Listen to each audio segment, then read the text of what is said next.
Dark web का बादशाह। इसकी शुरुआत होती है 2010 से। एक ऐसा समय जब डार्क वेब में लोगों की रुचि बहुत ज़्यादा होने लगी।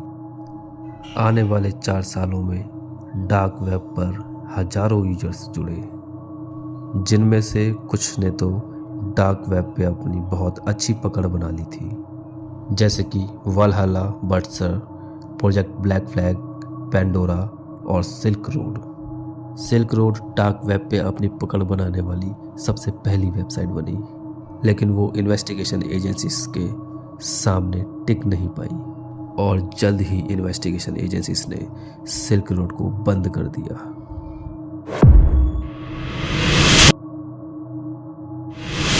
अल्फावे, जी हाँ, डार्क वेब के बादशाह ने अल्फावे वेबसाइट के नाम से ही इंटरनेट पे एंट्री ली थी।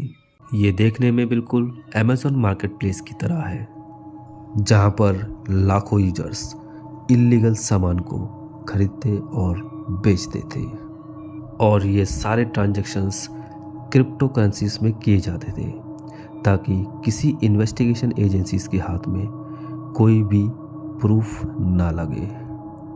साल भर के अंदर अंदर अल्फावे मार्केट प्लेस पर 3 लाख से ज़्यादा प्रोडक्ट्स आ चुके थे, और साथ ही साथ 40,000 से ज़्यादा सेलर्स रजिस्टर हो चुके थे। अब इतने बड़े मार्केट प्लेस को मैनेज करने के लिए डार्क वेब के बादशाह को दुनिया के सामने आना पड़ा, लेकिन उसने अपनी पहचान छुपाई और अल्फा02 के नाम से दुनिया के सामने आया, और उसने अपनी एक टीम क्रिएट की, जिसमें 2 लोग सबसे ज़्यादा इम्पोर्टेंट थे। पहला PR मैनेजर और दूसरा टी स्नेक। यहाँ पर अल्फा02 अपनी टीम बना रहा था, वहीं दुनिया में दूसरी तरफ लगभग सभी इन्वेस्टिगेशन एजेंसीज प्लानिंग कर रहे थे अल्फावे मार्केट प्लेस के बादशाह को पकड़ने की। रॉबर्ट मिलर, एक ऐसा इन्वेस्टिगेटिंग एजेंट जो DEA में काम करता था। फॉर्चुनेटली उसके पास एक ईमेल आता है, जिसे भेजा गया था अल्फावे मार्केट प्लेस की तरफ से। ये ईमेल अल्फा02 के कॉम्पिटिटर्स द्वारा साजिशन भेजा गया था।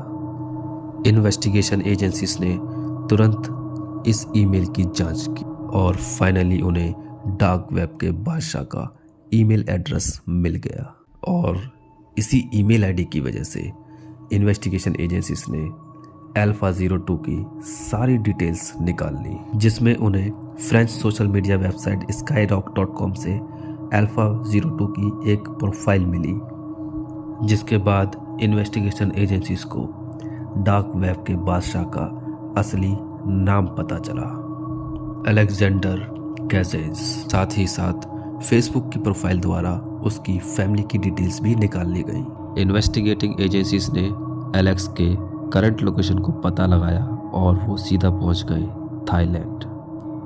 थाईलैंड में एलेक्स के टोटल 3 ठिकाने थे। शहर के अंदर बने अपने घर पर वो अपनी फैमिली के साथ रहता था, वहीं आउटस्कर्ट्स में बने अपने घरों में वो अपनी टीम के साथ रहता था। इन्वेस्टिगेशन एजेंसीज ने थाईलैंड में एलेक्स पर कई महीनों तक नजर रखी, और इसी बीच कोइंसिडेंटली एक बार एलेक्स और 3 इन्वेस्टिगेटिंग एजेंट्स का आमना सामना होता है एक होटल में, जहां पर एलेक्स अपनी बिजनेस मीटिंग के लिए आया था। लेकिन एजेंट्स ने उसे वहां पर गिरफ्तार नहीं किया, क्योंकि उन्हें फुल प्रूफ के साथ उसे पकड़ना था। 5 जुलाई 2017, इस मीटिंग के लगभग 3 महीने बाद आखिरकार वो समय आया जब एजेंट्स अलेक्जेंडर को पकड़ पाए। लगभग दोपहर का समय था। अलेक्जेंडर के घर के मेन गेट पर एक तेज रफ्तार आती कार ने जोरदार टक्कर मारी।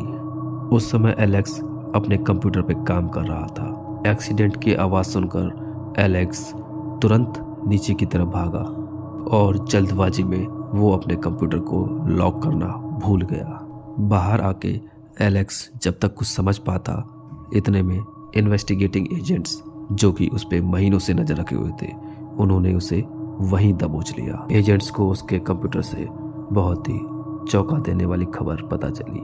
अल्फावे मार्केट प्लेस का मालिक अब $23 मिलियन का मालिक बन चुका था डार्क वेब की हेल्प से।